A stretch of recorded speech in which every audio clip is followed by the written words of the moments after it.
Wewe surely hata inafaa uni appreciate sana. Look, angalia. Wapi? Mimi umeni-maintain miaka. Hello pastor. Yes, naambie. Nakwambia hii ndo yenye ulinipea ni kama ni ndoana. Kwani kuna shida gani huko? Nakwambia hata sipewi konjo go right. Ni kama naomba. Kwani hakuna kitanda huko? Imagine kuna kitanda, mpaka ya mattress ni ya spring. Hakuna style yenye sijapeana zote. Kama ni chakula nimepika ina yote. Na umejaribu kumpikia vitu kama msheveve, mgombero au? Mpaka nimekoroga na ujipawa. Hakuna yenye sijajaribu. Hadi njugu. Umejaribu hizo vitu zote na baada hawezani? Hawezani. Sasa tufanyaje kama watu wakubwa?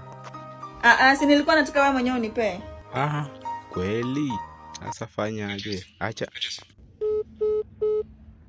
Unaongea na pastor ni? Si wewe mwenyewe uwezani. Si umeshinda hata kubeba hii aga. Guy, itakuwa mwenye uwanja wake kashaingia. Na kama kashaingia, itakuwa ashaniharibia mimi pastor hesabu zangu. Haki nitaumbuka mimi jameni, Mungu saidie. Umeshinda hata kubeba hii aga yote. So ndio uite pastor, si ndio? Nimekupea scorpion kadunga. Nimekupea wheelbarrow. Kifo cha mende. Missionary. Alafu sasa wewe uliponipa scorpion kadunga ukafanya hii mguu ikiwa kwete. Nikishindwa sasa wewe unaona ni kama si shida, si ndio? Mara ngapi nimekuambia nitafutie dawa nitibu hii mguu ndio. Umejaribu kunipea mimba? Sasa mimba itakujaje kama sina nguvu? Basi wacha nitafute huko. Hii mguu ndio umeimaliza nguvu. Ukuje ule mtoto. So ndio unaita pastor hapa sio? Sikia. Hii mwili yako hata wewe mwenyewe ni mzito. Vile iko hivi. Mzito wapi? Mimi najaribu sana. Mzito wapi? Simama ujiangalie. Look. Wewe surely hata inafaa uni appreciate sana. Look.